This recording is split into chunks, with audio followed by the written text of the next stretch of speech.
It is animals and plants which lived in or near water whose remains are most likely to be preserved. For one of the necessary conditions of preservation is quick burial, and it is only in the seas and rivers, and sometimes lakes, where mud and silt have been continuously deposited, that bodies and the like can be rapidly covered over and preserved. But even in the most favorable circumstances, only a small fraction of the creatures that die are preserved in this way before decay sets in, or even more likely, before scavengers eat them. After all living creatures live by feeding on something else, whether it be plant or animal, dead or alive, and it is only by chance that such a fate is avoided.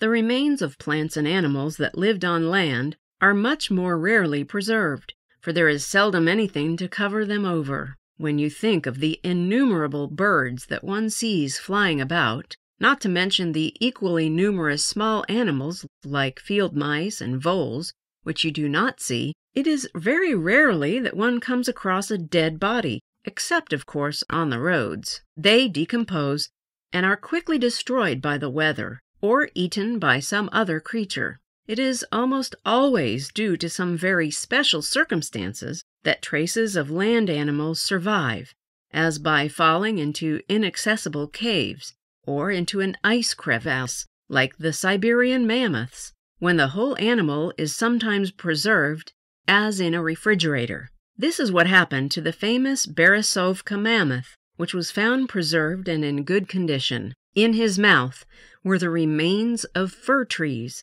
the last meal that he had before he fell into the crevice and broke his back. The mammoth has now been restored in the Paleontological Museum in St. Petersburg.